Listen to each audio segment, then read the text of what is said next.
Guyton के chapter 82 को हम डिस्कस करेंगे, जिसका नाम है female physiology before pregnancy and female hormones.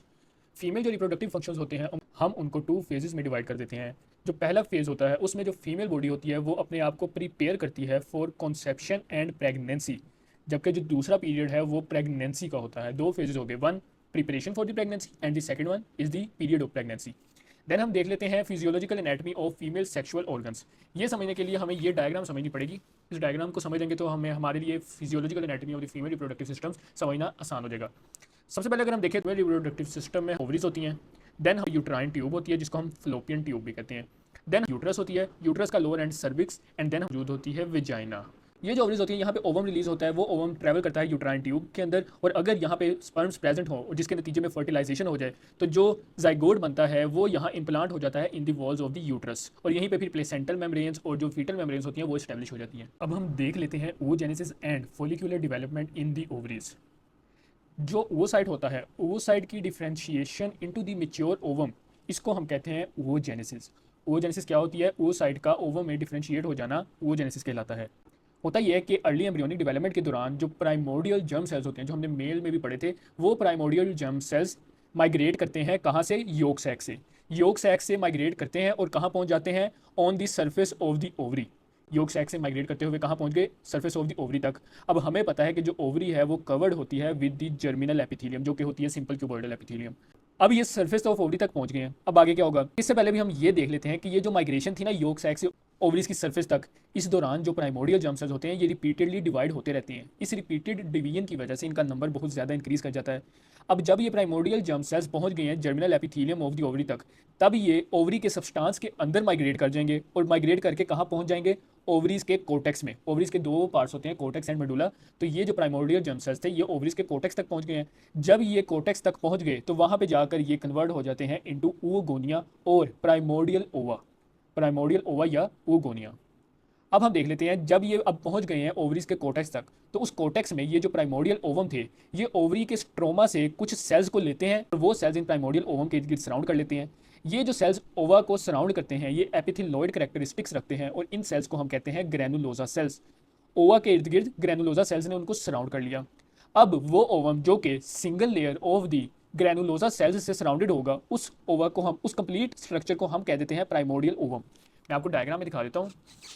ये देखें, अंदर ये प्राइमोर्डियल ओवा मौजूद है, उस ओवम के इर्द गिर्द ये single layer of the granulosa cell मौजूद है, तो इसको हमने कह दिया प्राइमोर्डियल फॉलिकल। अब प्राइमोर्डियल फॉलिकल तो हमने ग्रैनुलोजा सेल प्लस ओवम को कह दिया। अब जो प्राइमोर्डियल फॉलिकल होता है ना, उसके अंदर जो ओवम मौजूद होता है वो स्टिल इमेच्योर होता है, मेच्योर नहीं होता। उस इमेच्योर ओवम को हम नाम दे देते हैं प्राइमरी oocyte। Primary oocyte। अब हम यहाँ देख लेते हैं कि ड्यूरिंग एम्ब्रियोनिक लाइफ जो ओवम होते हैं ये रिपीटेड माइटोसिस करते रहते हैं, जिनकी वजह से इनका नंबर इंक्रीज करता जाता है, और वो first stage of the meiosis को भी स्टार्ट कर देते हैं। कब तक? 5th मंथ तक। अब 5th मंथ के बाद कोई माइटोसिस नहीं होगी, मीन्स के कोई भी नया oocyte नहीं बनेगा, जितने बन चुके उतने ही रहेंगे। अगर हम बर्थ की बात करें तो बर्थ के पॉइंट पे तकरीबन 1 to 2 million primary oocytes ovaries के अंदर मौजूद होते हैं, 1 to 2 मिलियन।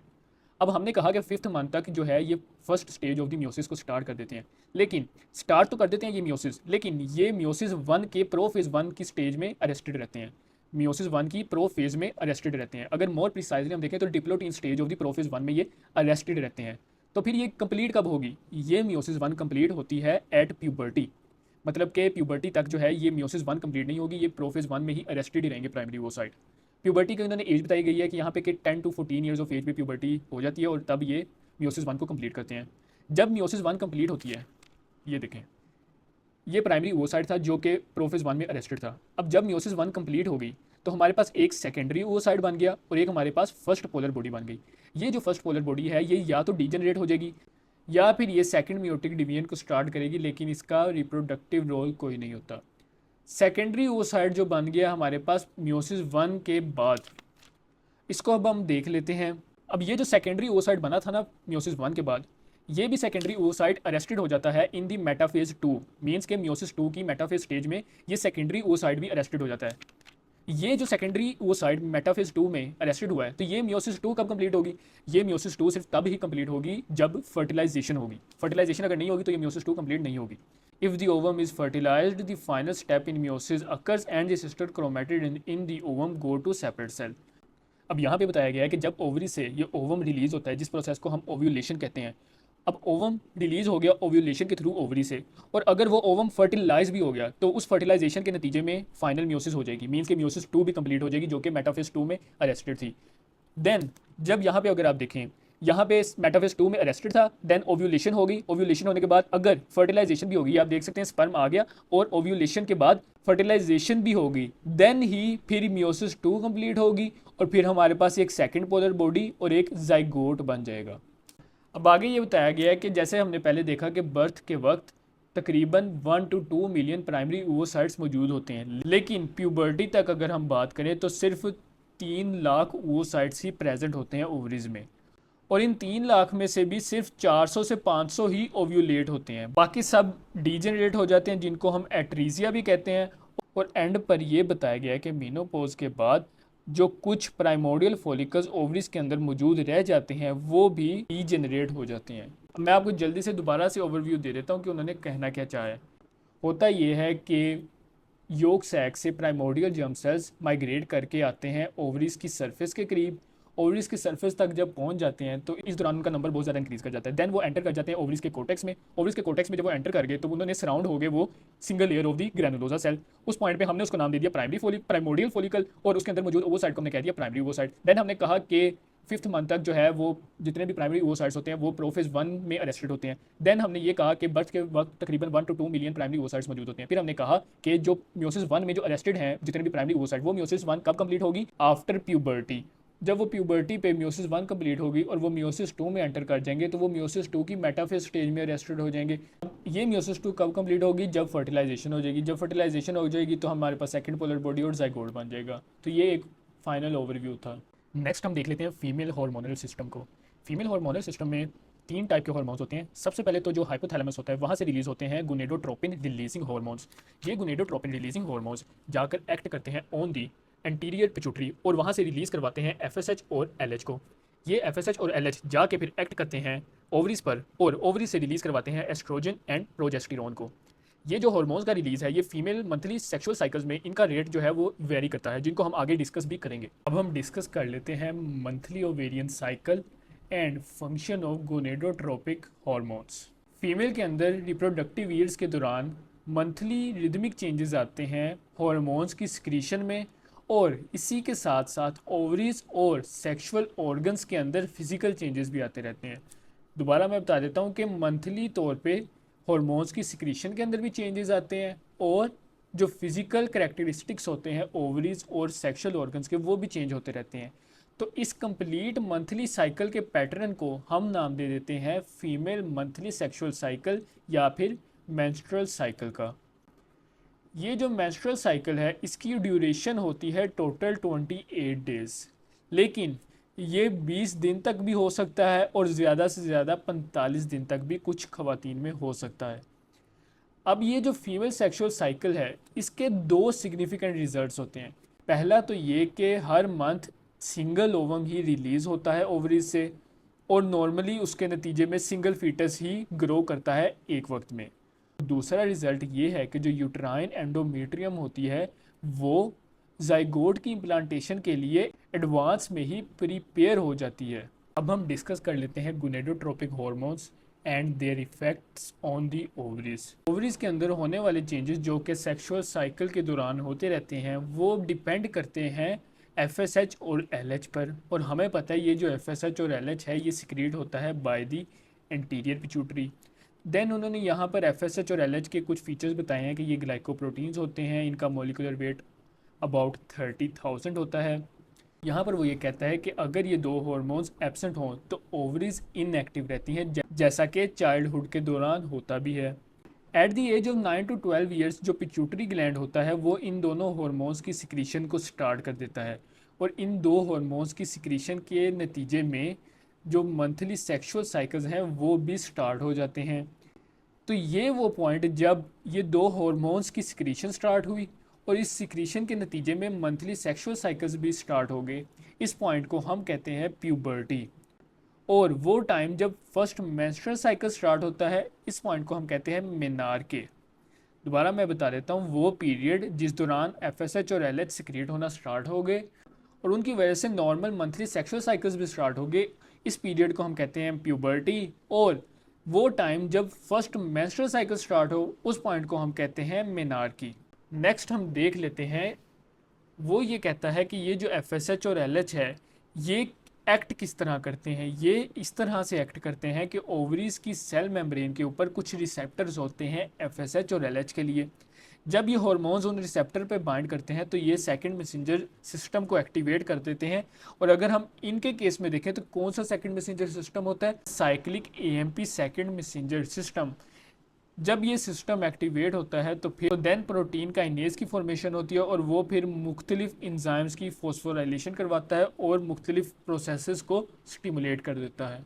अब हम देख लेते हैं ovarian follicle growth, the follicular phase of the ovarian cycle. इसमें वो ये कहता है कि हमने जो पढ़ा था पीछे कि जो प्राइमोडियल फॉलिकल होता है, मैं आपको डायग्राम में भी दिखाता हूँ। ये जो प्राइमोडियल फॉलिकल है इसके around single layer of the granulosa cells मौजूद है। ये जो ग्रैनुलोसा सेल्स हैं ये अंदर मौजूद ओवम को नरिशमेंट प्रोवाइड करेंगे और उसके अलावा वो एक सब्सटेंस सिक्रीट करते हैं जिसको हम कहते हैं oocyte मैच्योरेशन इनहिबिटिंग फैक्टर। ये फैक्टर करता क्या है, ये फैक्टर उस अंदर मौजूद ओवम को मियोसिस 1 के अंदर अरेस्ट करके रखता है प्यूबर्टी आने से पहले तक।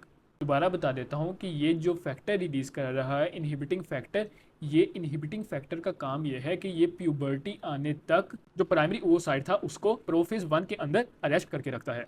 फिर वो ये कहता है कि प्यूबर्टी के बाद जब FSH और LH की सिक्रीशन स्टार्ट हो जाती है एंटीरियर पिट्यूटरी से, उसके बाद जो ओवरीज और उनके अंदर मौजूद फॉलिकल्स होते हैं वो ग्रो करना स्टार्ट कर देते हैं। अब इस ग्रोथ की 2 स्टेजेस होती हैं। पहली स्टेज में क्या होता है कि ओवम का साइज इंक्रीज करेगा। ओवम का साइज इंक्रीज करेगा, कितना इंक्रीज करेगा, इतना कि उसका diameter 2 fold to 3 fold increase कर जाता है। इस स्टेज के बाद नेक्स्ट स्टेज में क्या होगा, ये होगा कि जो ग्रैनुलोसा सेल्स की सिंगल लेयर मौजूद थी प्राइमोडियल फॉलिकल के अराउंड, ये जो ग्रैनुलोसा सेल्स की लेयर्स हैं ये इंक्रीज कर जाएगी। जब ये ग्रैनुलोसा सेल्स की लेयर्स इंक्रीज कर गई तो हमने इस प्राइमोडियल फॉलिकल को नाम दे दिया प्राइमरी फॉलिकल का। यही बात यहाँ पे लिखी हुई है कि followed by growth of additional layers of the granulosa cells in the sum of the follicles. These follicles are known as primary follicles. अब हम देख लेते हैं development of enteral and vesicular follicles. अब हमने पीछे देख लिया था कि प्राइमरी फॉलिकल्स जो थे वो ओवरीज के अंदर प्रोड्यूस हो गए थे। अब होता क्या है, मंथली साइकिल के स्टार्ट में फीमेल के जो एंटीरियर पिट्यूटरी ग्लैंड होते हैं वहाँ से सिक्रीट होते हैं FSH और LH। स्पेशली FSH की सिक्रीशन इस पॉइंट पे ज़्यादा होती है at the start of the monthly cycle, जो कि आप इस डायग्राम में भी देख सकते हैं कि during the first few days FSH secretion is higher than the LH secretion. अब ये FSH करती क्या है, ये FSH जाती है और जाकर एक्ट करती है ऑन दी प्राइमरी फॉलिकल्स।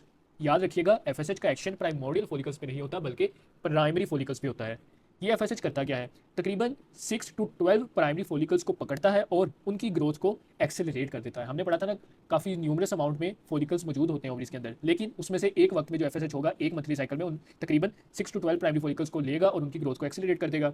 अब ये जो ग्रोथ को एक्सेलरेट कर रहा है उसका इफेक्ट क्या होगा, सबसे पहले क्या होगा कि जो ग्रैनुलोसा सेल्स मौजूद थे फॉलिकल के अराउंड या oocyte प्राइमरी oocyte के अराउंड, उन ग्रैनुलोसा सेल्स की प्रोलिफरेशन होगी जिसकी वजह से उनकी नंबर ऑफ लेयर्स बहुत ज़्यादा हो जाएगी। ये आप देख सकते हैं, बल्कि इस डायग्राम में आप देखें स्टार्ट में ग्रैनुलोसा सेल्स की लेयर्स कम है और बाद में लेयर्स सबसे ज़्यादा हो जाती हैं। अब आगे हम देख लेते हैं, ग्रैनुलोसा सेल्स की लेयर्स ज़्यादा होने के अलावा एक और जो इफेक्ट आता है वो होता है formation of the theca cell layer. अब ये थीका सेल लेयर ओवरीज के ही इंटरस्टिशियम से कुछ सेल्स मिलकर बनाते हैं आउटसाइड दी ग्रैनुलोसा सेल्स। याद रखिएगा जो थीका लेयर होती है ये ग्रैनुलोसा सेल्स के बाहर होती है। आगे हम जोना पैलोसिडा भी पढ़ेंगे, वो जोना पैलोसिडा ग्रैनुलोसा सेल्स के इनसाइड होगी जबकि थीका लेयर जो है वो आउटसाइड होगी। अब इस थीका लेयर को भी हम 2 लेयर्स में डिवाइड कर देते हैं, one is the theca interna and the second one is the theca externa. जो थीका इंटरना है ना, इसका मेन फंक्शन होता है सिक्रीशंस। क्या सिक्रीट करती है ये, एस्ट्रोजन एंड प्रोजेस्टेरोन्स। जबकि थीका एक्सटर्ना जो होती है ये सिर्फ एक कनेक्टिव टिश्यू होता है जो कि हाईली वेस्कुलर होता है और इसकी कोई खास इंपॉर्टेंस नहीं है। देन अब ये जो फेज चल रहा है जिसमें फॉलिकल ग्रो कर रहा है, ये इसको हम फॉलिकुलर फेज कहते हैं ऑफ द ओवेरियन साइकिल। अब इस फॉलिकुलर फेज के दौरान जो फीमेल की एंडोमेट्रियम होती है वो प्रोलिफरेशन के फेज से गुजर रही होती है। अब होता क्या है, जो ग्रैनुलोसा सेल्स होते हैं इस फेज के दौरान ये एक फॉलिकुलर फ्लूइड क्रिएट करते हैं। ये जो फ्लूइड होता है ये रिच होता है in the concentration of oestrogen. ये जो फ्लूइड्स क्रिएट हुआ जो कि एस्ट्रोजन की जिसमें बहुत ज़्यादा कंसंट्रेशन थी, ये एक्यूमुलेट हो जाता है ग्रैनुलोसा सेल्स के अंदर और एक कैविटी को बना देता है जिस कैविटी को हम कहते हैं एंट्रम। यहाँ पे आप देख सकते हैं कोई यहाँ पर कैविटी नहीं थी, लेकिन यहाँ पे ग्रैनुलोसा सेल्स ने फ्लूइड्स क्रिएट किया और वो उसने यहाँ पे कैविटी बना दी जिसको हमने एंट्रम कहा, और एंट्रम में जो फ्लूइड प्रेजेंट है वो रिच होगा in the concentration of estrogen. अब आगे हम देख लेते हैं the early growth of the primary follicle up to the antral stage stimulated mainly by FSH। जो हमने पीछे पढ़ा था कि FSH जो है वही आकर प्राइमरी फॉलिकल पर एक्ट करता है और उसकी ग्रोथ को स्टिमुलेट कर देता है। इस स्टिमुलेशन के बाद जो है वो जो प्राइमरी फॉलिकल था वो वेजिकुलर फॉलिकल में कन्वर्ट हो जाता है। अब आगे ये बताया कि जो फॉलिकल की ग्रोथ का रेट बहुत इंक्रीज हुआ है, ये इनमें कौन कौन से मैकेनिज्म्स इन्वॉल्व होते हैं। तो सबसे पहले जो एस्ट्रोजन था, एस्ट्रोजन कहाँ से आया? एस्ट्रोजन वही जो फॉलिकल्स में ग्रैनुलोसा सेल्स क्रिएट कर रहे थे। ये जो एस्ट्रोजन है जो कि फॉलिकल में क्रिएट हुआ, वो ग्रैनुलोसा सेल्स के ऊपर एफएसएच के रिसेप्टर्स को इंक्रीज कर देता है। जब एफएसएच के रिसेप्टर्स इंक्रीज हो जाएंगे तो मीन्स के ग्रैनुलोसा सेल्स जो है वो मोर सेंसिटिव हो जाएंगे टू दी एफएसएच।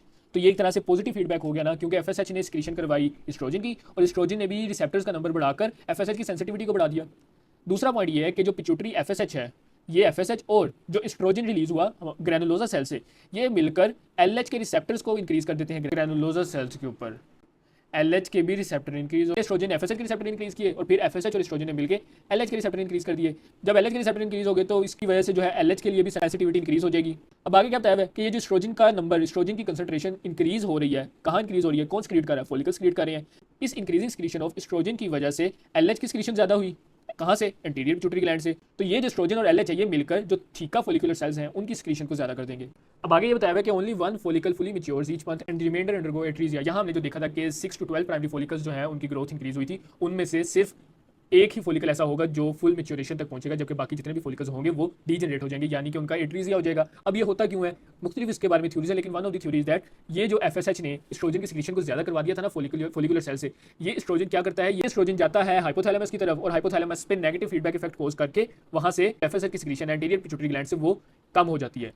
अब एफएसएच हो गया कम, या कह सकते हैं कि बिल्कुल एफएसएच की सिक्रीशन तकरीबन खत्म हो जाती है। तो जो एफएसएच था वो तो ग्रोथ करवा रहा था फॉलिकल्स की, तो जब एफएसएच की सिक्रीशन बंद होगी तो जितने भी फॉलिकल्स जो ग्रो कर रहे थे वो सारे डेड हो जाते हैं, उनका एट्रीजिया हो जाता है। लेकिन जो सबसे लार्जेस्ट फॉलिकल होता है जो कि खुद से अपनी नरिशमेंट करवा सकता है, वो फॉलिकल डीजनरेट नहीं होता, बल्कि वो फॉलिकल ग्रो करता रहता है और मैच्योर फॉलिकल में कन्वर्ट हो जाता है। अब डिस्कस कर लेते हैं ओव्यूलेशन को। ओव्यूलेशन जो है वो 28 डेज जो नॉर्मल फीमेल सेक्सुअल साइकिल होता है उसमें से 14th डे पे ओव्यूलेशन होती है। ओव्यूलेशन होती किस पॉइंट पे है? अब ये जो फॉलिकल होता है इस फॉलिकल की वॉल के एक पॉइंट पर जो वॉल है वो स्वेल कर जाती है और वहाँ पे एक निप्पल लाइक प्रोजेक्शन बन जाती है जिसको हम नाम देते हैं स्टिग्मा का, और स्टिग्मा ही वो पॉइंट है जो कि फिर डीजनरेट हो जाता है, रप्चर हो जाता है और जो ओवम है वो यहाँ से रिलीज हो जाता है। अभी जो ओवम रिलीज होता है ना, इसके अराउंड अभी भी ग्रैनुलोसा सेल्स की कुछ लेयर्स या कुछ नंबर मौजूद होता है। वो जो ग्रैनुलोसा सेल्स जो कि ओव्यूलेशन के बाद भी ओवम के अराउंड मौजूद होते हैं उनको हम नाम दे देते हैं कोरोना रेडिएटा का। अब हम देख लेते हैं मैकेनिज्म ओव्यूलेशन का। अब यहाँ पे कहा गया कि सर जो luteinizing hormone is necessary for ovulation, means LH की कंसंट्रेशन का रैपिड इंक्रीज करना ओव्यूलेशन के लिए बहुत ज़रूरी है।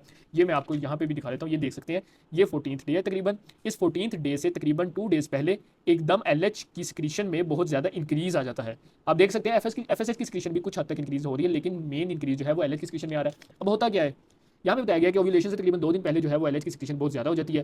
एफएसएच की भी ज़्यादा होती है, लेकिन मेनली जो इंक्रीज है वो एलएच की सिक्रीशन में आता है। ये जो एलएच है ये जाकर फॉलिकल में जो है वो स्वेलिंग करवाता है, और स्वेलिंग करवाता है मींस के वो जो पॉइंट बना था जिसको हमने स्टिग्मा नाम दिया था। आगे उन्होंने कहा कि जो एलएच है, हमने देखा था ना कि जो ओव्यूलेशन से पहले जो जितने भी फॉलिकुलर जो ग्रैनुलोसा या थीका सेल्स थे वो मेनली जो है एस्ट्रोजन क्रिएट कर रहे थे, लेकिन ये एलएच क्या करता है, ये एलएच उन थीका और ग्रैनुलोसा सेल्स को कन्वर्ट कर देता है into progesterone secreting cells. Means के ओव्यूलेशन के दौरान हमें ज़्यादा प्रोजेस्टेरोन की जरूरत होती है, तो एस्ट्रोजन की सिक्रीशन कम हो जाती है और प्रोजेस्टेरोन की ज़्यादा हो जाती है। आप देख सकते हैं यहाँ पे एस्ट्रोजन की कम होगी सिक्रीशन और प्रोजेस्टेरोन में एक रैपिड इंक्रीज आया है। आगे हम देख लेते हैं। आगे कहा गया है कि एस्ट्रोजन की सिक्रीशन जो है वो, क्योंकि एलएच ने उन सेल्स को प्रोजेस्टेरोन सिक्रीटिंग सेल्स बना दिया, तो एस्ट्रोजन की सिक्रीशन जो है वो फॉल कर जाएगी और प्रोजेस्टेरोन की ज़्यादा हो जाएगी। अब यहाँ पे हम देखते हैं कि इन्वायरमेंट एक क्या बन गया। अब एक ऐसा इन्वायरमेंट बन गया जिसमें जो फॉलिकल है वो बहुत तेज़ी से ग्रो कर रहा है, जो एस्ट्रोजन था एस्ट्रोजन की सिक्रीशन कम हो रही है, उसके अलावा प्रोजेस्टेरोन जो था वो उसकी सिक्रीशन ज़्यादा हो रही है। तो ये सब चीज़ें मिलकर ओव्यूलेशन करवा देती हैं। लेकिन याद रखिएगा कि ये जितनी भी चीज़ें हुई थी इन सब के लिए ज़रूरी था surge in the secretion of the LH. Means कि अगर एलएच की सिक्रीशन एकदम से इंक्रीज ना होती तो ना ये तीनों स्टेप्स होते और ना ही ओव्यूलेशन होती। अब आगे उन्होंने बताया हुआ इनिशिएशन ऑफ ओव्यूलेशन को, इसके लिए ये चार्ट समझना जरूरी है। जब ल्यूटिनाइजिंग हार्मोन एंटीरियर पिट्यूटरी से रिलीज होता है तो वो फॉलिकुलर सेल्स से प्रोजेस्टेरोन की सिक्रीशन को बहुत ज्यादा कर देता है। अब पहले पॉइंट में उन्होंने क्या बताया हुआ है, पहला पॉइंट हम यहाँ पे देख लेते हैं। ये जो प्रोजेस्टेरोन था ये थीका एक्सटर्ना के जो सेल्स होते हैं उन सेल्स से बहुत ज्यादा प्रोटियोलाइटिक एंजाइम्स की सिक्रीशन करवा देता है। ये जो एंजाइम्स होते हैं ये फॉलिकल की वॉल को बहुत ज्यादा वीक कर देते हैं, specially at the point of the stigma, क्योंकि वहीं से मेन जो है ओव्यूलेशन होनी है, तो वहाँ से वॉल्स को वीक कर देते हैं। जब वॉल वीक हो गई तो उसकी वजह से जो स्टिग्मा था वो डीजनरेट हो गया। अब उसके अलावा जो दूसरे पॉइंट में बताया गया है, ये जो प्रोजेस्टेरोन था ये फॉलिकुलर सेल्स में बहुत ज़्यादा ब्लड फ्लो को इंक्रीज कर देता है। जब ब्लड फ्लो इंक्रीज होता है तो वहाँ पे बहुत ज़्यादा प्रोस्टाग्लैंडिन की सिक्रीशन होती है। इस प्रोस्टाग्लैंडिन की वजह से बहुत सा प्लाज्मा ट्रांसयूडेट कर जाता है फॉलिकल के अंदर। अब जब फॉलिकल के अंदर बहुत सारा प्लाज्मा आ गया तो फॉलिकल स्वेल हो गया। जब फॉलिकल एक तरफ से स्वेल हो रहा है दूसरी तरफ से वीक हो रहा है क्योंकि स्टिग्मा डीजनरेट हो रहा है, तो ये सारी चीज़ें मिलकर फॉलिकल को रप्चर करवा देती हैं और जो ओवम है वो रिलीज हो जाता है। यही बात इन्होंने इन 2 पॉइंट्स में की है। अब हम देख लेते हैं कॉर्पस ल्यूटियम को। होता क्या है, जब ओव्यूलेशन हो जाती है तो पीछे जो ग्रैनुलोसा सेल्स और थीका सेल्स रह जाते हैं, ये जो ल्यूटिनाइजिंग हार्मोन था ना वो इन सेल्स को कन्वर्ट कर देता है into the yellow coloured structure which is called corpus luteum. अब ये जो प्रोसेस है जिसमें जो ग्रैनुलोजा और थीका सेल्स हैं वो कॉर्पस ल्यूटियम में कन्वर्ट होते हैं, इस प्रोसेस को हम नाम दे देते हैं ल्यूटिनाइजेशन का, और इसीलिए हम एलएच को भी ल्यूटिनाइजिंग हार्मोन कहते हैं due to its main function of luteinization. अब जब ल्यूटिनाइजेशन हो जाती है तो होता क्या है, जो कॉर्पस ल्यूटियम के अंदर जो ग्रैनुलोजा सेल्स होंगे वो बहुत ज़्यादा स्मूथ एंडोप्लाज्मिक रेटिकुलम एक्वायर कर लेंगे, जो कि जरूरी होता है in the production of the female sex hormones like progesterone and estrogen. ये तो था रोल ग्रैनुलोजा सेल्स का, जो कि एस्ट्रोजन और प्रोजेस्टेरॉन क्रिएट कर रहे थे। अब जो थीका सेल्स होते हैं ना कॉर्पस ल्यूटियम के अंदर, वो ये हार्मोन्स रिलीज नहीं कर रहे होते, वो रिलीज करते हैं androsterone and testosterone which are mainly the male androgens. ये जो एंड्रोस्टेरोन एंड टेस्टोस्टेरोन है ये जाते हैं टू द ग्रैनुलोजा सेल्स, और फिर ग्रैनुलोजा सेल्स इन हार्मोन्स को एस्ट्रोजन में कन्वर्ट कर देता है बाय द एंजाइम एरोमेटेज। ये डायग्राम अब आप देखें, ये ग्रैनुलोजा सेल है, ये थीका सेल है। थीका सेल ने मेनली बनाए एंड्रोजेंस, ये एंड्रोजेंस गए ग्रैनुलोजा सेल्स के पास, और ग्रैनुलोजा सेल्स ने एरोमेटेज के जरिए इनको एस्ट्रोजन में कन्वर्ट कर दिया, और उसके अलावा जो ग्रैनुलोजा सेल्स हैं वो प्रोजेस्टेरॉन भी क्रिएट कर रहे हैं।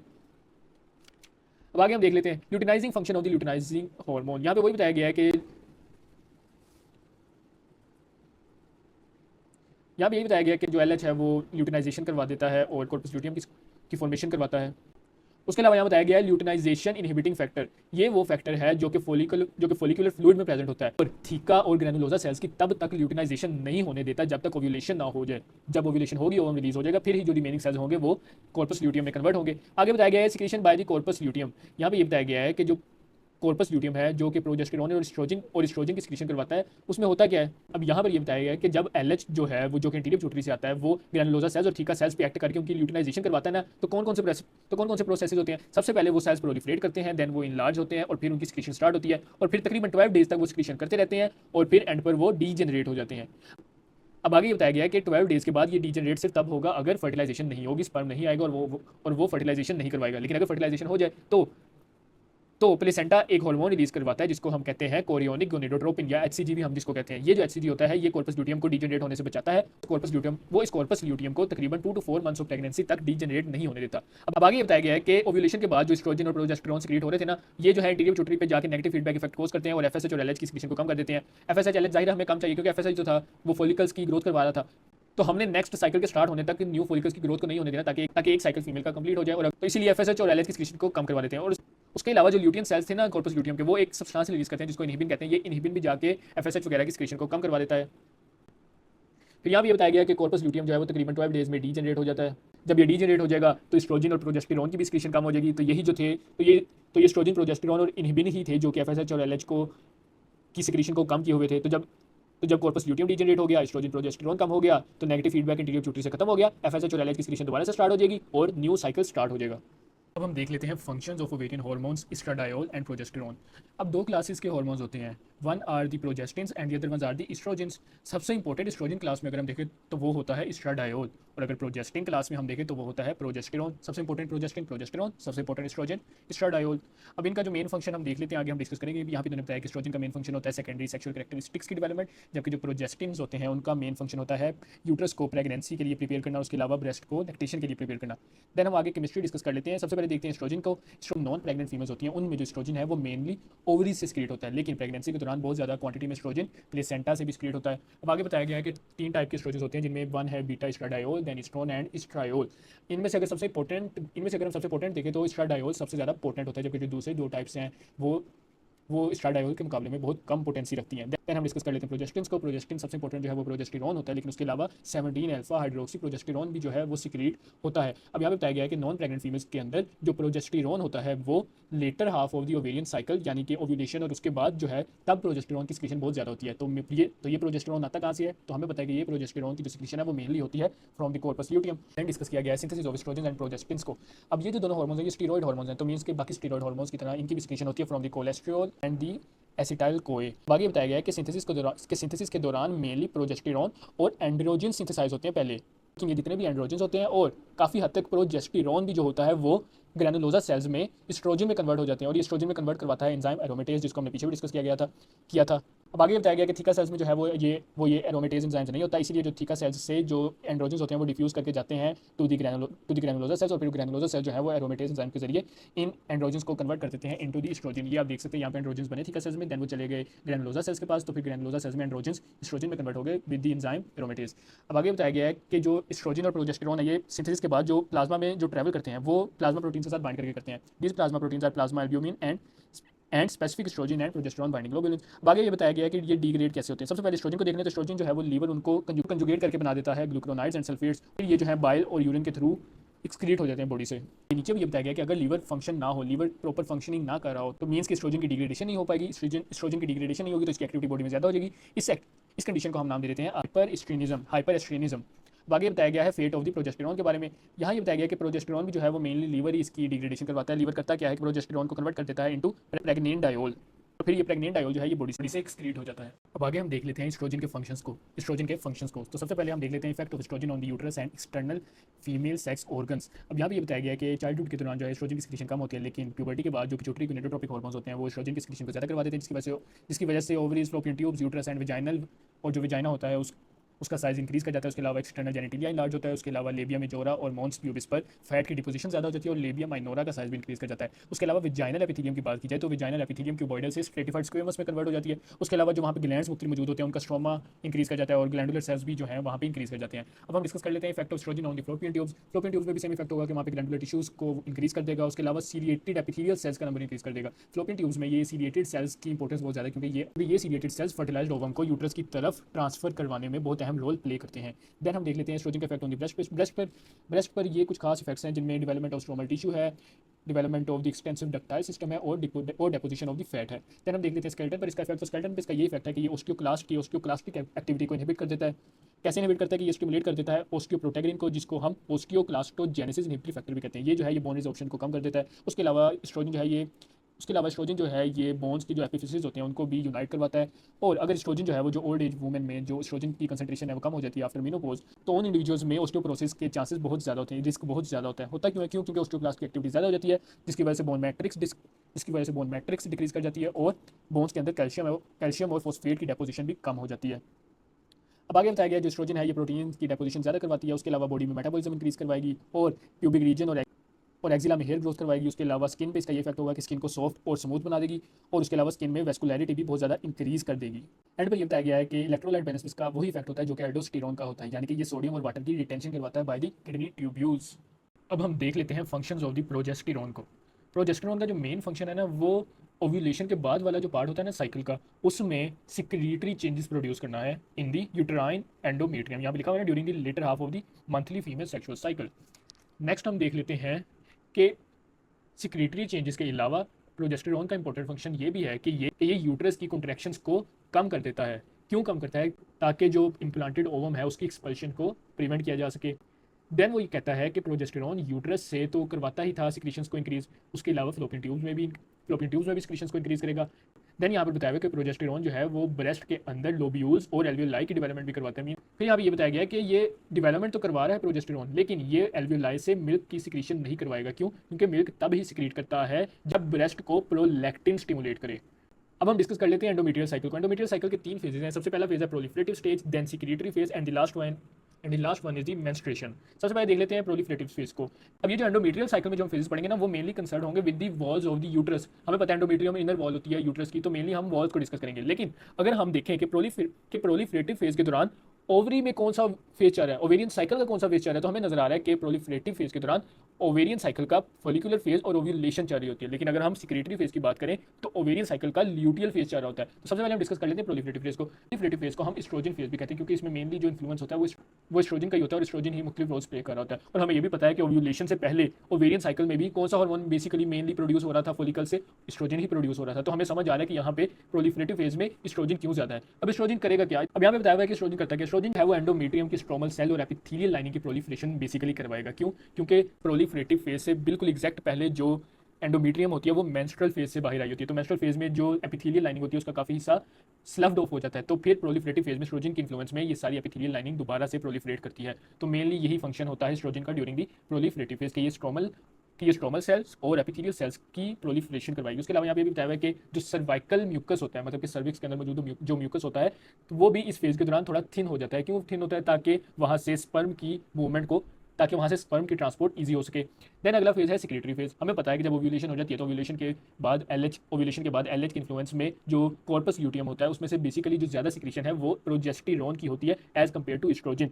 तो प्रोजेस्टेरोन के इन्फ्लुएंस में क्या क्या होता है, प्रोजेस्टेरोन जो कि कॉर्पस ल्यूटियम से आता है, अब ये क्या करेगा, अब एपिथेलियल लाइनिंग भी पीछे हो गई थी, स्ट्रोमल सेल्स भी हो गए थे, अब मेनली फंक्शन आ जाएगा सिक्रेटरी पार्ट का। क्या होगा, प्रोजेस्टेरोन जो है वो एंडोमेट्रियम की स्वेलिंग और सिक्रेटरी डेवलपमेंट करवाएगा। ग्लैंड्स के अंदर जो है वो उनकी टॉर्शियसिटी इंक्रीज हो जाएगी और उनके अंदर मुख्तलिफ जो है सिक्रेटरी सब्सटेंसेस एक्यूमुलेट हो जाएंगे। उसके अलावा जो स्ट्रोमल सेल्स हैं उनके अंदर लिपिड और ग्लाइकोजन डिपॉजिट्स इंक्रीज कर जाएंगे जिनका आगे फ्यूचर में रोल आएगा। उसके अलावा जो है ये बहुत से न्यूट्रिएंट्स को स्टोर करवा देगा एंडोमेट्रियम के सेल्स में। अब यहाँ पे ये बताया गया कि अगर फर्टिलाइज्ड ओवम जब यूट्राइन कैविटी में एंटर करता है तो यूट्राइन कैविटी में जब वो मौजूद होता है इम्प्लांटेशन से पहले और यूट्राइन कैविटी में एंटर होने के बाद, तो उसको जो न्यूट्रिशन मिलती है ना, उस न्यूट्रिशन को हम कहते हैं यूट्राइन मिल्क। और इस यूट्राइन मिल्क की प्रोडक्शन में जो है वो इस प्रोजेस्टेरोन का बहुत अहम रोल होता है।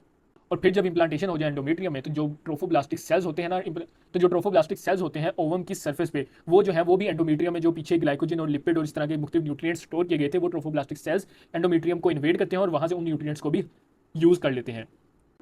अब आगे डिस्कस कर लेते हैं मेंस्ट्रुएशन की। ये तब होगा कि जब ओवम फर्टिलाइज ना हो तो कॉर्पस ल्यूटियम जो है वो भी इन्वॉल्यूट हो जाता है और मुख्तलिफ ओवेरियन हार्मोन्स जो होते हैं यानी कि मेनली एस्ट्रोजन एंड प्रोजेस्टेरोन, उनकी सिक्रीशन कम हो जाएगी क्योंकि ये भी कॉर्पस ल्यूटियम से ही सिक्रीट हो रहे थे। तो जब कॉर्पस ल्यूटियम इन्वॉल्यूट हो गया तो फिर इन हार्मोन्स की सिक्रीशन भी कम हो जाएगी। जब इन हार्मोन्स की सिक्रीशन कम हो जाएगी तो जो पिट्यूटरी ग्लैंड से एफएसएच और एलएच हैं वो दोबारा से उनकी सिक्रीशन ज़्यादा हो जाएगी और नया साइकिल स्टार्ट हो जाएगा।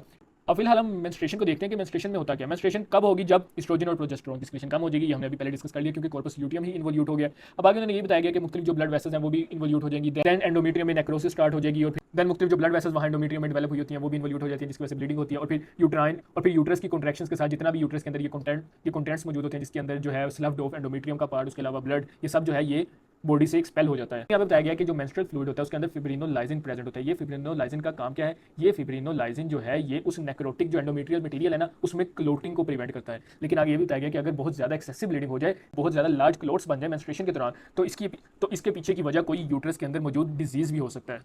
आगे बताया गया है ल्यूकोरिया ड्यूरिंग मेंस्ट्रुएशन। यहाँ पे बताया गया है कि मेंस्ट्रुएशन के दौरान लार्ज नंबर ऑफ ल्यूकोसाइट्स जो है वो रिलीज होते हैं along with the necrotic material and blood. Means के जो मुख्तलिफ दूसरे नेक्रोटिक सब्सटेंसेस जो है वो एंडोमेट्रियम से स्लफ्ड ऑफ हो रहे थे, उसके अलावा जो ब्लड निकल रहा था, इसके साथ साथ बहुत ज़्यादा लार्ज अमाउंट में ल्यूकोसाइट्स भी रिलीज होते हैं। ये जो ल्यूकोसाइट्स है ना, ये मेंस्ट्रुएशन के दौरान यूट्रस को इन्फेक्शंस के अगेंस्ट रेजिस्टेंट कर देते हैं। अब हम डिस्कस कर लेते हैं रेगुलेशन को। रेगुलेशन जो है वो काफ़ी हद तक तो हमने जब साइकिल्स को डिस्कस किया है तब हमें समझ आ गई है, लेकिन मैं आपको जल्दी से रिव्यू दे देता हूँ कि हमने स्टार्ट किया था कि हाइपोथैलेमस से हमारे पास गोनेडोट्रोपिन रिलीजिंग हार्मोन निकल रहा था जो कि एंटीरियर पिट्यूटरी से एलएच और एफएसएच की सिक्रीशन करवा रहा था। ये एलएच और एफएसएच जो थे ये प्राइमरी फॉलिकल में जाके एक्ट करते थे। प्राइमरी फॉलिकल्स में वहाँ पे मुख्तलिफ हार्मोन्स की सिक्रीशन करवाते थे जिनमें एस्ट्रोजन और प्रोजेस्टेरोन मेनली शामिल थे। ओव्यूलेशन से पहले जो है मेनली एस्ट्रोजन की सिक्रीशन होगी और ओव्यूलेशन के बाद ज़्यादातर प्रोजेस्टेरोन की सिक्रीशन होगी। देन हमने पढ़ा था कि जो थीका सेल्स हैं वो एंड्रोजेंस बनाते हैं, वो एंड्रोजन जो है ग्रैनुलोसा सेल्स के पास जाते हैं और ग्रैनुलोसा सेल्स उन एंड्रोजेंस को एस्ट्रोजन में कन्वर्ट कर देता है। अब अगर हम ओव्यूलेशन के पीरियड को स्किप कर देना, जो बाकी का पीरियड है ना साइकिल का, उसमें जब एस्ट्रोजन और प्रोजेस्टेरोन ज्यादा होंगे ना तो ये नेगेटिव फीडबैक के थ्रू हाइपोथैलेमस और एंटीरियर पिट्यूटरी की सिक्रीशंस को कम कर देंगे। लेकिन अब यहाँ पे भी लिखा हुआ है कि एक पिक्यूलियर पॉजिटिव फीडबैक इफेक्ट देखने को मिलता है during the days of ovulation. क्यों? क्योंकि ओव्यूलेशन के दौरान ये जो एस्ट्रोजन था जो कि वैसे नेगेटिव फीडबैक परफॉर्म कर रहा था, वो यहाँ पर पॉजिटिव फीडबैक इफेक्ट करेगा। कैसे कि ये जो एस्ट्रोजन जब ज्यादा होगा, ये जो एस्ट्रोजन है ये एंटीरियर पिट्यूटरी से पॉजिटिव फीडबैक के थ्रू एलएच की सिक्रीशन को बहुत ज्यादा कर देगा, जिसको हमने एलएच सर्ज कहा था। और यही एलएच सर्ज जो थी ये जरूरी थी किसके लिए? For the ovulation. अब यही बात यहाँ पे बताई गई है कि post ovulatory secretion means ovulation हो गया तब हमें एलएच या एफएसएच की जरूरत नहीं है, तो तब जो है ये नेगेटिवली फीडबैक इफेक्ट कोज करेंगे। उसके अलावा एक सब्सटेंस जिसको हम इनहिबिन कहते हैं, ये आप देख सकते हैं, ये भी ग्रैनुलोसा सेल से रिलीज हो रहा है इनहिबिन, ये भी नेगेटिव फीडबैक के थ्रू एंटीरियर पिट्यूटरी की सिक्रीशन को कम कर देगा। अब हम डिस्कस कर लेते हैं एनओव्यूलेटरी साइकिल्स को। मींस वो साइकिल जिसमें ओव्यूलेशन ना हो। ये कब होती है? जब एलएच में सर्ज ना आए। मींस एलएच में सर्ज नहीं आएगा जब, तो ओव्यूलेशन नहीं होगी। बाकी यहाँ पे उन्होंने बताया गया कि जब ओव्यूलेशन नहीं होगी तो जाहिर है जब ओव्यूलेशन नहीं होगी तो कॉर्पस ल्यूटियम नहीं बनेगा। देन ओव्यूलेशन ना होने की वजह से जो साइकिल है वो भी शॉर्ट एंड हो जाता है। देन प्यूबर्टी के बारे में नीचे यहाँ बताया गया है। Puberty means onset of the adult sexual life and menarche का मतलब है beginning of the cycle of menstruation. बाकी यहाँ पे और कोई खास बात नहीं थी। मेनोपॉज उस स्टेज को कहते हैं जब सेक्सुअल जो साइकिल्स होते हैं वो बहुत इरेगुलर हो जाए और ओव्यूलेशन जो है वो fail to occur, means ovulation बिल्कुल ना हो। ये स्टेज आती है between 40 to 50 years. Main cause जो है मेनोपॉज की that is the burning out of the ovaries. बाकी यहाँ पे कोई खास बात डिस्कस नहीं की गई। देन यहाँ पे इन्होंने बताया गया है कि जब मेनोपॉज आ जाता है किसी भी वुमेन का तो उसके बाद वुमेन को अपने लाइफस्टाइल को रीएडजस्ट कर लेना चाहिए। क्यों? क्योंकि जब एस्ट्रोजन का बॉडी में लॉस हो जाएगा, क्योंकि जब मेनोपॉज के बाद एस्ट्रोजन जो है बॉडी में स्क्रीन नहीं होगा तो उसकी वजह से हॉट फ्लैशेस हो सकते हैं, साइकिक सेंसेशन ऑफ डिस्निया हो सकती है, इरिटेबिलिटी हो सकती है, फटीग हो सकती है, एंग्जाइटी और decreased strength and calcification of bones हो सकती है। तो इस लिहाज से वुमेन को अपनी लाइफ को रीएडजस्ट करना चाहिए। बाकी यहाँ पर एग्जाम पॉइंट ऑफ व्यू से कोई इंपॉर्टेंट बात नहीं है।